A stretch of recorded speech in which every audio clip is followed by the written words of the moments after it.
Lord, make my day great today.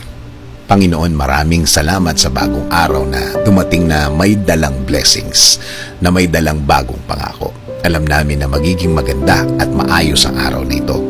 Alam namin na magiging mas magaan ito compared sa mga nakaraang mga araw. Dahil alam ko na ikaw ang kasama namin. Dahil alam ko na magiging guide ka namin, na magiging maayos ang mga oras na parating. Kaya alam kong mas magaan at mas maaliwalas ang araw na ito. Dahil alam namin na sa bawat umaga na dumadating, may bago kaming marireceive na bagong pagpapala na makakatulong sa amin, na makakagaan ng mabigat na kalagayan namin, Lord.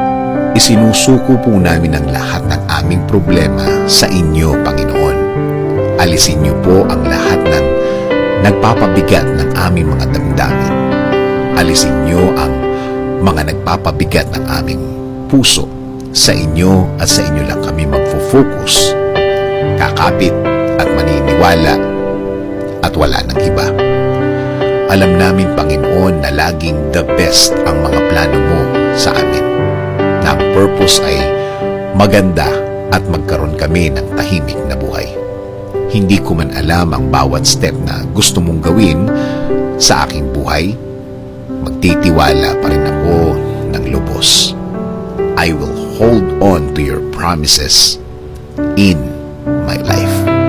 Alam kong hindi mo ako pababayaan kahit isang sandali, Lord.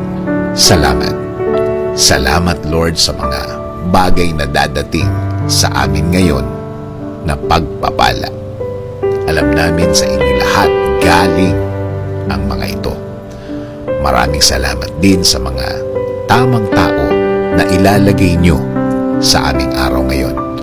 Alam po namin na pinili nyo po ang mga taong ito para magbigay ng tamang impluensya sa aming buhay at tamang gawing halimbawa sa mga pagkakataong gagawa kami ng desisyon. Lord, I am offering you my day today and the coming days. Bigyan niyo po ako ng guidance sa paggawa ng mga desisyon. Please, Lord, ikaw na ang mag-lead ng buhay ko araw-araw. At alam kung ikaw ang nasa buhay ko, ang lahat ay magiging magaan, Lord. This is our prayer. In Jesus' name, Amen. Sabi nga sa Romans 5:4-5, and endurance develops strength of character, and character strengthens our confident hope of salvation. And this hope will not lead to disappointment, for we know how dearly God loves us, because He has given us the Holy Spirit to fill our hearts with His love.